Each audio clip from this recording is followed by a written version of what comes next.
Alone, pregnant and rejected, she walked along a dirt road with no name or direction. The promise she received turned into abandonment, and her family, silence. It was then that an Apache saw her amid the dust and pain. He didn't ask anything. He just extended his hand. What happens next defies what many call tradition. Watch until the end and discover why that gesture changed two destinies. Subscribe to the channel and learn about this real story of welcoming and rebirth. The red dirt road snaked between sugarcane fields that swayed in the wind like a dried-up river cutting through the innards of the Pernambuco backlands. It was there that Josiane walked, a 19-year-old young woman with dusty black hair and a simple dress stained with sweat.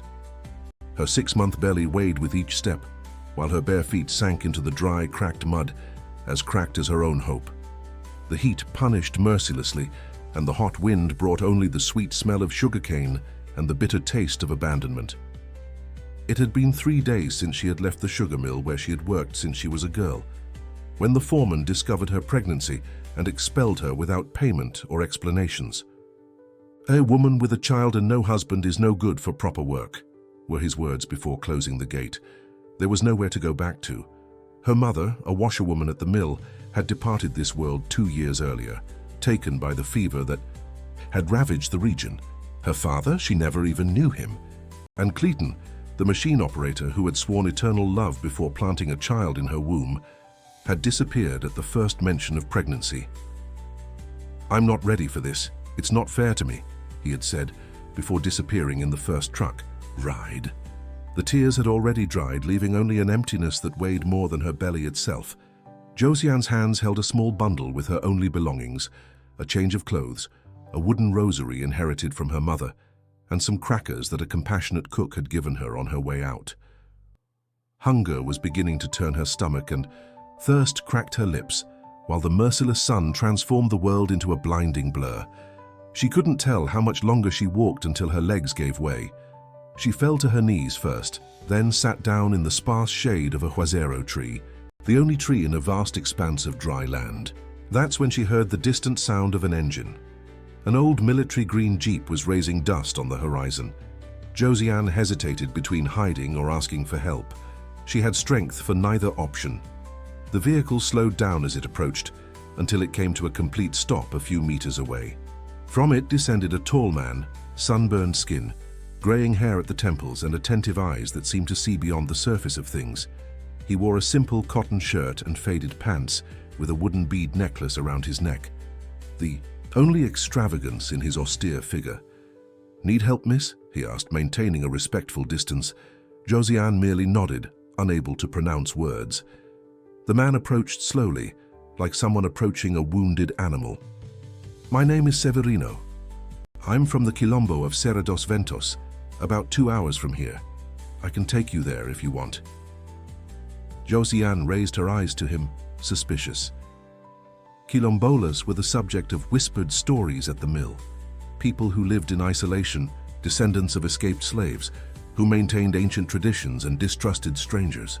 But there was something in that man's gaze, a quiet dignity, a serene strength, that made her accept the extended hand. "What are you doing alone in this remote place?" he asked as he helped her into the jeep. "I have nowhere else to go," she answered simply.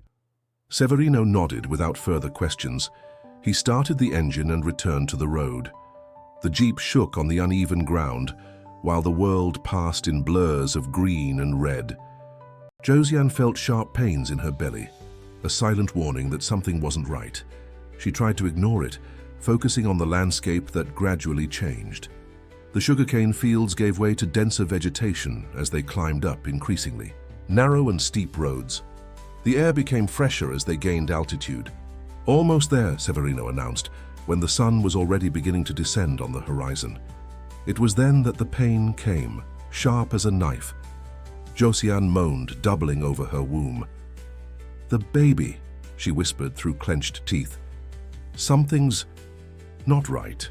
Severino looked at her with genuine concern. He accelerated the jeep, now racing along the winding road. "Hold on tight. Donna Jurema will take care of you. She's brought more children into the world than any doctor in the city." The pain increased, coming in waves. Josiane felt a warm liquid running between her legs. "It's too early," she murmured, fear strangling her voice. "I'm only 6 months." Along, Severino kept his eyes on the road, but his voice conveyed an unwavering certainty. "In the Quilombo of Serra dos Ventos, no one comes into the world before their time, nor departs before the right time. Dona Jurema will take care of both of you." The surrounding landscape became denser, with century-old trees forming a canopy over the road that was now little more than a trail. Between enormous trunks, Josiane glimpsed adobe huts and thatched roofs, arranged in a semicircle around a central clearing. Some people stopped their activities to observe the arrival of the jeep. Dark faces marked by time and sun, curious and suspicious looks. "Jurema!" Severino shouted even before completely turning off the engine. "We need you!" An elderly lady with braided white hair emerged from one of the larger houses, followed by 2 younger women. She approached with quick steps, surprisingly agile for someone her age. When she saw Josiane doubled over in pain, her wrinkled face transformed into a mask of determination. "Take her inside," she ordered, with the authority of someone who is used to being obeyed. "Prepare hot water and the birth herbs." Gentle hands helped Josiane get out of the vehicle. The pain was now constant, stealing her breath and consciousness. As she was carried into the adobe house, her gaze met Severino's, who remained standing next to the jeep. There was concern in his eyes, but also a strange certainty, as if, somehow, he knew their paths were meant to cross on that dusty road. The last thing Josiane saw before the door of the hut closed was a group of men approaching Severino, agitated gestures, raised voices. Then came another contraction, stronger than all the previous ones, and the world disappeared in a wave of pain. The interior of Dona Jurema's hut was a world apart, illuminated by the amber light of oil lamps. The smell of dried herbs hanging in bunches from the ceiling, mixed with the aroma of roots boiling in a clay pot. Josiane barely had time to register the details of the environment before another contraction doubled her over. "Breathe deeply, girl. Let the air come in and go out like the tide," instructed Dona Jurema, while her agile and wrinkled hands examined the young woman's belly. "The little one is restless, but it's not his time yet." Josiane felt an icy fear run down her spine. Will you lose my child?" she asked through tears. The old midwife smiled with serenity. "In this land, nobody loses what is rightfully theirs. Neither land, nor child, nor dignity." With precise gestures, she prepared a tea of bitter herbs and made Josiane drink to the fee. Last drop. "It's to calm the womb." Outside, raised voices came in fragments. Josiane recognized Severino's deep voice, defending his decision to bring her to the Quilombo. "Crossed our path for a reason. We cannot turn our backs." Another voice, harsher, contested, "We already have enough problems with Marcondes, threatening our lands. We don't need another mouth to feed, much less a stranger carrying a white man's child." The discussion continued, while Dona Jurema worked in silence, applying warm compresses to Josiane's belly. Gradually, the contractions decreased in intensity and frequency. "The little one has calmed down, but you need to rest," determined the midwife. "The next few weeks will be decisive." One of the young helpers brought a clean mat, lined with soft blankets. Josiane lay down, too exhausted to protest or thank. Her last thought before plunging into sleep was for the child in her womb, the only thing truly hers in the world. She woke hours later to the smell of corn porridge and the murmur of female voices. 3 women were talking quietly near the wood stove. When they realized she was awake, they offered her a bowl of food. "You need to eat for 2 now," said one of them, who appeared to be the same age as Josiane. "My name is Dandara. That one over there is Yara, and the youngest is Taina." Josiane accepted the porridge with trembling hands. "Thank you for taking me in," she murmured. "Not everyone is welcoming," Yara replied frankly. "The men are divided. They fear your presence will bring problems." "What problems?" asked Josiane, feeling more and more like a burden. Dandara and Yara exchanged glances. It was Taina, the youngest, who answered, "Colonel Marcondes has been sending thugs to patrol our lands. He says he has documents proving that this is his. Our people have been here for 7 generations, since the first fugitives from slavery found refuge in these mountains. But now he wants to plant sugarcane as far as the eye can see. The mention of sugarcane cultivation made Josiane shudder. "I know Marcondes," she said quietly. "I worked at his mill until 3 days ago, when the foreman discovered my pregnancy and expelled me." The 3 Quilombolas stared at her with new interest. "You know the mill from the inside?" asked Dandara, leaning forward. "Do you know his routine, the men who work there?" Josiane nodded, confused by the sudden interest. "I worked in the big house since I was 12. I know every corner of that place." A glimmer of hope lit up in the eyes of the 3 women. Before they could continue the conversation, the door of the hut opened. Severino entered, followed by an older man with white hair and an erect posture despite his advanced age. "This is the girl," said Severino, indicating Josiane with a respectful gesture. The elder approached, black and penetrating eyes studying every detail of the young woman. "I am Benedito, leader of the Quilombo Council," he introduced himself with a grave and melodious voice. "Severino told us how he found you. Some here question the wisdom of bringing you to our community in such uncertain times." Josiane felt her heart accelerate. Would she be expelled again? Where would she go this time? "I don't want to cause problems," she said, fighting back tears. "As soon as my child is born and I can walk, I'll be on my way." A heavy silence followed her words. It was Severino who broke it. "That's not how we do things here. When someone's path crosses with ours, there's a reason beyond chance." Benedito nodded slowly. "The council has decided that you can stay until the child is born. After that, we will see what destiny holds." His wise eyes fixed on Josiane's. "But while you are among us, we expect you to respect our customs and contribute as you can." "I'll do my best," she promised, feeling a wave of gratitude. In the days that followed, Josiane was gradually integrated into the Quilombo routine. Still too weak for heavy work, she helped Donna Jurema sort medicinal herbs and learned the names and properties of each one.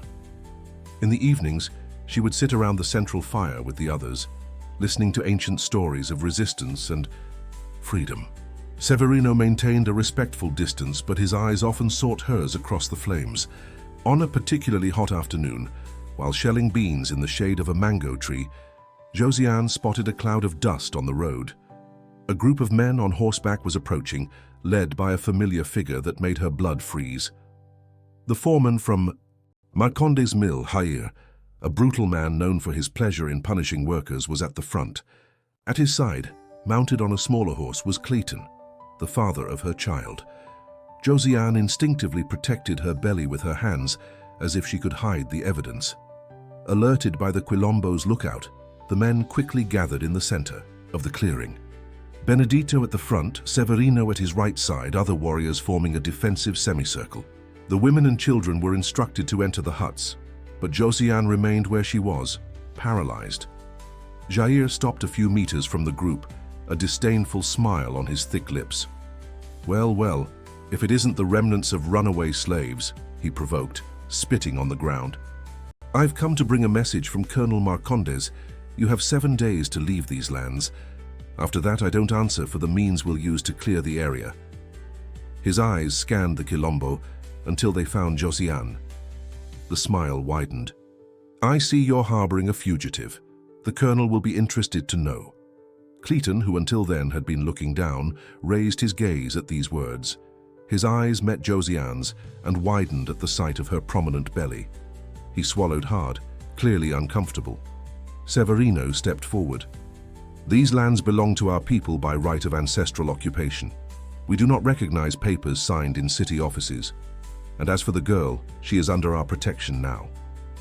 Jair laughed, a harsh sound like stone on metal. "Protection? You can barely protect yourselves. 7 days." He turned his horse to leave, but Clayton remained motionless, eyes fixed on Josiane. "Are you coming or staying?" Jair asked impatiently. Clayton hesitated, then spurred his horse, approaching a few meters. "Josi," he called, using the nickname he used to use in the days of their courtship. "We need to talk." It was Severino, who answered, positioning himself between Josiane and the young man. "The lady has nothing to say to you." His tone was calm, but his eyes sparkled like live embers. A moment of tension extended between the two men. Finally, Clayton backed down. "I'll be back," he promised, before following Jair and the other henchman. When the dust settled again, the entire Quilombo seemed to have held its breath. Josiane felt the weight of all eyes on her. "That man," said Benedito, approaching with measured steps. "Is he the father of the child you carry?" She nodded, unable to lie. "And he works for Marcondes?" Another affirmative nod. A wave of murmurs ran through the group. "This changes everything," declared one of the warriors. "She is a danger to all of us." Benedito raised his hand, silencing the protests. "The council will meet at sunset. Until then, nothing changes." His eyes met Josiane's, not with anger, but with a deep sadness. "7 days," he murmured, looking to the horizon where the horsemen had disappeared. "In 7 days our fate will be decided." Night fell over the Quilombo like a heavy cloak of uncertainties. In the council house, the largest building in the community, voices rose in heated debate. Josiane waited outside, sitting on a wooden bench, restless hands caressing her belly. The stars seemed too distant to offer any consolation. Donna Jurema emerged from the shadows and sat beside her in silence. "They're going to send me away," whispered Josiane without looking at the elder. The midwife let out a sound that could be either laughter or a sigh. "In this Quilombo, no one is sent away to certain death. And that's what it would be, isn't it? You and that child alone out there." Josiane didn't respond. She knew it was true. "I don't understand why Severino brought me here. I've only caused problems since I arrived." Donna Jurema took her hands between her own, rough as tree bark, but comforting in their warmth. "Severino lost his wife in childbirth 7 years ago. The child didn't survive either. Since then, he has carried a silent pain that no one has been able to heal." Her eyes glittered in the light of the crescent moon. "When he found you on that road, it wasn't just you he was saving." The door of the council house opened, interrupting the conversation. Benedito emerged first, followed by the other elders. Last came Severino, with an unreadable expression on his time-marked face. Josiane stood up with difficulty, her heart hammering against her ribs. Benedito approached, hands joined in front of his body. "The council has decided," he announced, in a grave voice. "You will stay with us until the child is born. After that," he made a significant pause, "after that, if you prove to be trustworthy, it will be your choice to leave or remain as part of the Quilombo." A murmur ran through the group. Not everyone seemed satisfied with the decision. "But there are conditions," continued the leader. "You must share everything you know about the Marcondes mill, his men, their routines, and if the man who is the father of your child returns, you cannot meet him without the presence of someone from the council." Josiane nodded, tears of relief blurring her vision. "I'll do whatever it takes. You took me in when no one else would." Severino, who had remained silent, finally spoke. "Now we must prepare. Marcondes didn't give this ultimatum for nothing. He will come, with men and weapons, when the deadline expires." The group dispersed into small clusters of tense conversation. Josiane stayed where she was, uncertain of her place at that crucial moment. It was Dandara who called her, indicating that she should follow her to a smaller hut, set apart from the others. "This will be your place," she explained, showing a clean mat lined with soft blankets. "It belonged to my sister who left for the city 2 years ago." She looked around with nostalgia.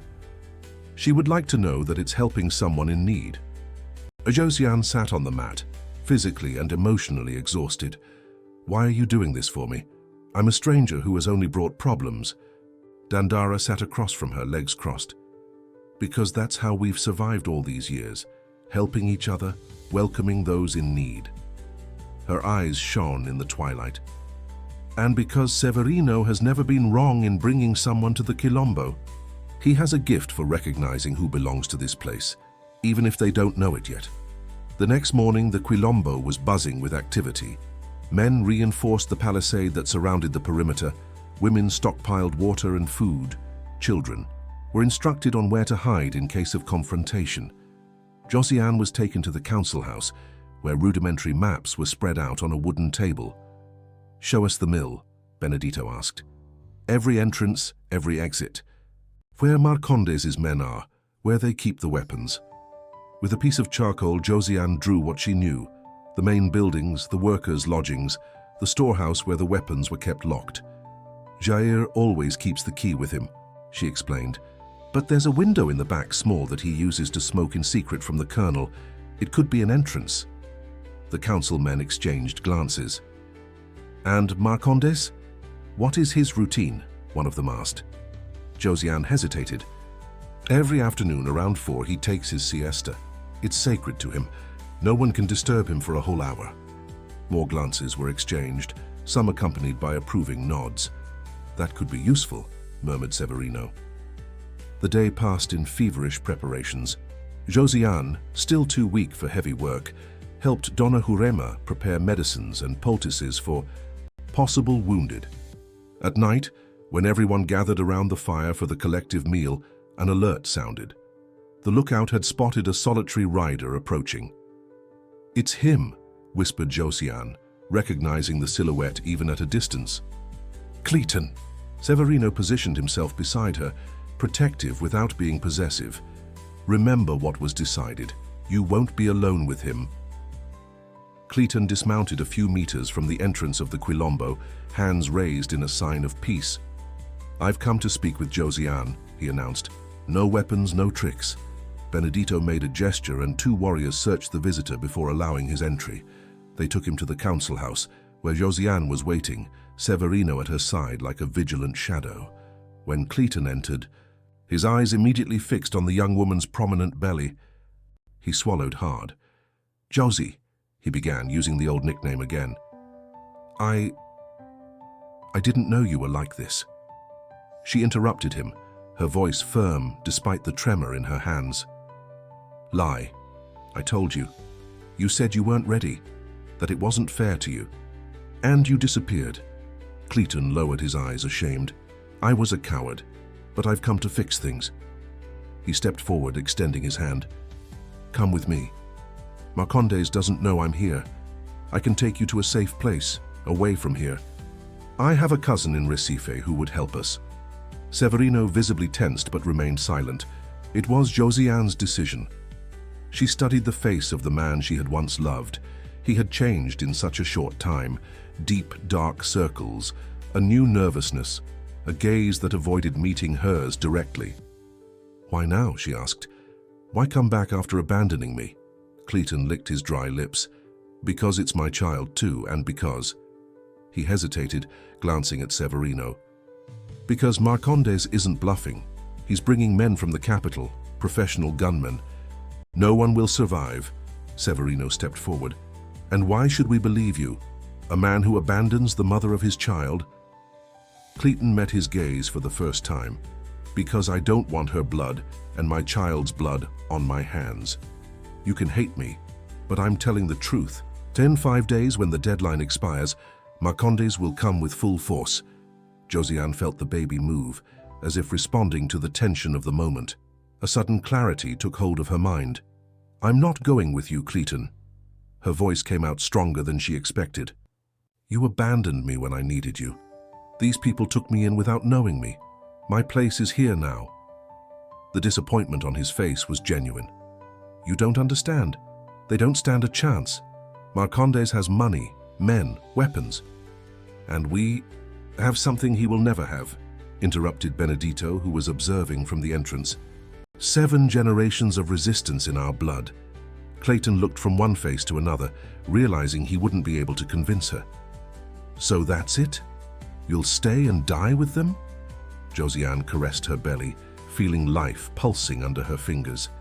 "I'll stay and live with them. The choice is mine now." The young man backed away, defeated. "So be it. I tried to help." At the exit, he stopped and looked back one last time. "When the child is born, I want to meet him." Josiane didn't respond. When he left, the silence in the council house was palpable. It was Severino who broke it. We need to prepare better. If what he said is true, we cannot face Marcondes and his men directly. Benedito nodded gravely.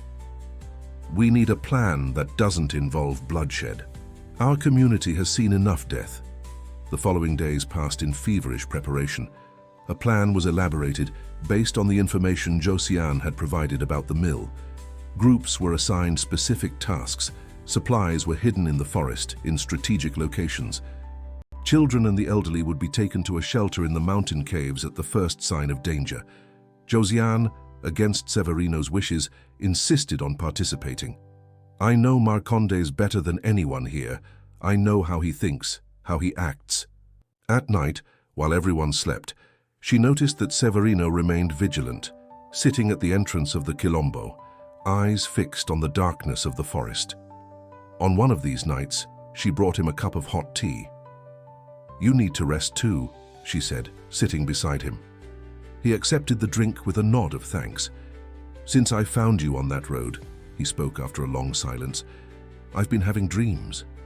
Dreams about a future I thought I would never have again. His eyes met hers in the twilight. Did Donna Urema tell you about my wife? Josiane nodded. I'm sorry for your loss. Severino looked at the moon, almost full now. For 7 years I carried a guilt that wasn't mine, thinking that somehow I could have prevented it. A deep sigh escaped from his chest. When I saw you, something told me that our paths crossed for a reason greater than ourselves. Josiane felt her heart accelerate. It wasn't just gratitude she felt for this man, she realized. It was something more, something that grew silently like a seed in fertile soil. On the eve of the final deadline, the tension in the Quilombo was palpable. Sentinels were doubled, improvised weapons distributed. Josiane, sitting at the door of her hut, saw Donna Urema approach with a grave expression. The baby is restless, said the midwife without preamble. He feels the fear in your blood. She placed her wrinkled hand on the young woman's belly. Tomorrow will be a decisive day, not just for the Quilombo, but for you and this child. Her penetrating eyes fixed on Josiane's. When the time comes, remember, we are stronger together than apart. That night, no one slept in the Quilombo of Serra dos Ventos. Everyone awaited the dawn, knowing that with it would come the final test of their resistance. Josiane, lying on her mat, felt her child moving incessantly in her womb. Calm down, little one, she whispered, caressing her belly. Tomorrow will be the day we decide our future, and I promise you will be born in freedom. Dawn arrived, bringing with it an oppressive silence. Not even the birds sang, as if all of nature was in suspension, awaiting the outcome of that imminent confrontation. Josiane observed the horizon from the entrance of the Quilombo, one hand resting on her back to relieve the weight of her belly, the other shielding her eyes from the rising sun. Severino approached, bringing a bowl of fresh water. So you should be resting, he said, concern evident in his deep voice. She accepted the water, drinking in small sips. I couldn't rest knowing that everyone is risking themselves for my sake too. He shook his head. It's not for your sake. It's for our cause, for the land that has belonged to us for generations. You just gave us valuable information to defend. What was already ours? His eyes met hers, conveying a quiet certainty. Whatever happens today, you are now part of this community. A cry of alert interrupted the moment. The lookout was pointing to the road, where a cloud of dust was rising. Severino immediately went into action, directing everyone to their designated positions. Josiane was taken to Donna Urema's house in the center of the Quilombo, where the children and elderly were gathered, ready to evacuate to the caves if necessary. I want to help, she insisted, resisting the midwife's attempt to make her sit. I know, Marcondes, I can be useful. Donna Urema studied her with keen eyes. Yes, perhaps you can, she finally agreed, but don't risk yourself unnecessarily. This child is counting on you. Outside, Marcondes' group was approaching. At the front, mounted on an imposing black horse, came the colonel himself, a corpulent man with a thick mustache and an expensive felt hat. At his side, Jair, the foreman, and behind them about 20 men armed with rifles and machetes. Clayton was not among them. The riders stopped at a respectful distance from the entrance of the Quilombo, where Benedito, Severino, and the other men of the council waited standing, with no visible weapons, but with a posture that showed no submission. "Your deadline is over, Benedito," announced Marcondes, his voice amplified by the morning silence. "These lands now belong to me. I have the documents to prove it." Benedito stepped forward, dignified in his simplicity. "No paper can erase the blood and sweat of 7 generations, Colonel. Our ancestors are buried in this soil. Our children are born and grow here. This land is ours by right of existence." Marcondes laughed, a humorless sound. "Right of existence? The only right that counts in this country is that of property, old man, and the property is in my name." He made a wide gesture, encompassing all the visible expanse.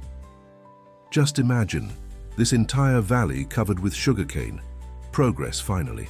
Coming to this remote place." His gaze ran over the group until it found Josiane, who had come out of the hut against recommendations. "And I see you're harboring a fugitive from my farm. One more reason to end this den of rebels." Severino moved imperceptibly, positioning himself to protect Josiane with his body. "The lady is under our protection now." The tension was palpable. Any sudden movement could initiate a bloody confrontation. It was then that Josiane, driven by a courage she didn't know she possessed, stepped forward. "Colonel Marcondes," she called, her clear voice cutting through the morning air. "You know me. I worked in your house for years. You know I'm not a liar." The colonel narrowed his eyes, studying her. "The little maid who got pregnant and was expelled. What do you have to say that might interest me?" Josiane took a deep breath, feeling the baby move restlessly in her womb. "I have proof that the documents you have are forged." A murmur ran through both groups. Marcondes visibly paled, even under his tan. "What are you talking about, insolent?" "Girl, about the night when you and the notary falsified the deeds," she replied, keeping her voice firm despite her racing heart. "I was serving coffee. You didn't even notice my presence. I heard everything. How you bribed the notary to backdate the documents, how you planned to expel the Quilombo to expand the plantation." The colonel's face contorted with rage. "Lies. No one will believe the word of a pregnant maid against a man of my position." "Perhaps not," agreed Josiane. "But they will believe the letters you keep in the false bottom of your desk drawer, those that you exchange with the notary, planning everything." A stunned silence followed her words. "How did you—" began Marcondes, but he interrupted himself, understanding. "You were always too discreet, passing through the rooms like a shadow. Who would imagine you were spying?" Josiane maintained a firm gaze. "I wasn't spying, I just saw and heard what happened in front of me, while you treated me as if I were invisible." Marcondes turned to Jair. "She's bluffing. She can't have proof." But there was uncertainty in his voice. Jair shifted uncomfortably in the saddle. "The office was broken into 2 nights ago, boss. We didn't find anything missing, but—" The colonel paled even more. He turned to Josiane again. "What do you want? Money?" She shook her head. "We just want what is already ours. The Quilombo stays where it is. You keep your current lands without expansion." Severino and Benedito observed the scene with contained astonishment. They hadn't expected this turn of events. Marcondes seemed to be calculating his options, his eyes going from Josiane to the armed men to the Quilombo. "And if I refuse, if I order my men to advance right now?" It was Severino who answered. "Then those letters will reach the federal judge tomorrow morning. A messenger has already left for the capital with copies." A necessary lie improvised in the heat of the moment, but Marcondes had no way of knowing. The colonel growled with frustration, but then his face assumed a calculating expression. "And if I agree to leave you in peace, what do I gain in return besides not being denounced?" Benedito stepped forward. "Our silence, and something more, knowledge." The old leader gestured toward the Quilombo's plantations, green and lush despite the dry season. "Our people know how to make the land produce even in the most difficult times. We can teach your workers, increase your production without needing more land." The colonel's eyes gleamed with undisguised interest. He was a businessman above all. A tense moment extended as he considered the proposal. Finally, he nodded dryly. "We have a deal. But if a single word about those documents leaks—" He left the threat hanging in the air. "The Quilombo remains. Intact, insisted Severino, with right of passage guaranteed through your property to the main road. And the workers at the mill will be treated with dignity, added Josiane, surprising herself with her boldness. Fair work days, timely payment, no physical punishment. Marcondes frowned but nodded again. As long as production doesn't decrease. He extended his hand, not to Benedito or Severino, but to Josiane. She hesitated only an instant before accepting it, sealing the unusual agreement. As Marcondes' group moved away, raising dust on the road, a stunned silence hung over the Quilombo. It was broken by Dandara, who approached running. Josiane, the letters, did you really take them? The young woman let out a tired smile. There were no letters. I just saw Marcondes and the notary talking in the office once, looking suspicious. I risked everything on a hunch. Benedito let out a surprisingly youthful laugh. A perfect bluff, worthy of the best storytellers in the Quilombo. Severino looked at her with a new admiration. You saved us all. Before she could respond, Josiane felt a sharp pain cross her belly. She doubled over, holding her stomach. A warm liquid ran down her legs. The baby, she murmured, as another contraction made her moan. It's coming. Donna Jurema immediately appeared at her side, firm arms supporting her. Help me take her to my house. The child has chosen a good time to come into the world, when his mother has just secured his future. The following hours were a fog of pain and effort. Surrounded by the women of the Quilombo, Josiane struggled to bring her son into the world. Donna Jurema commanded the process with quiet authority, guiding when to push, when to rest. Outside, Severino paced back and forth, unable to move away, but respecting the sacred space of birth. The sun was already beginning to set when the strong, healthy cry of a newborn cut through the expectant silence. It's a boy, announced Donna Jurema, raising the child for all to see. A strong boy, born on free land. Josiane, exhausted but radiant, extended her arms to receive her son, small, perfect, with a dark down covering his tiny head. She placed him against her chest, feeling the immediate connection, the overwhelming love that flooded her. Miguel, she whispered, the name emerging naturally. Your name is Miguel. After mother and child were cleaned and accommodated, Severino was authorized to enter. He approached with hesitant steps, eyes fixed on the small bundle in Josiane's arms.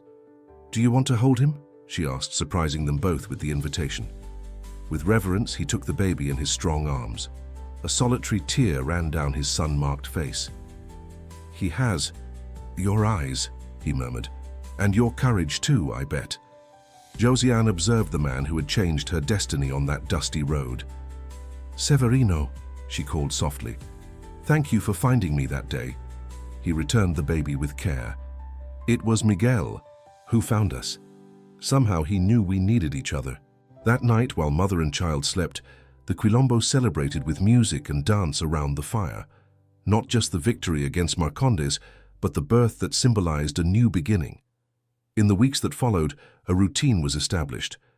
Josiane slowly regained her strength, learning to be a mother with the patient help of the Quilombo women. Miguel grew strong, healthy, lulled by ancient songs and loving arms. Severino visited daily, bringing small gifts, a ripe fruit, a wildflower, a seed rattle for the baby. He never pressured, never demanded, just was present, constant as the mountains that protected the Quilombo. A month after the birth, Cleiton appeared at the entrance of the Quilombo.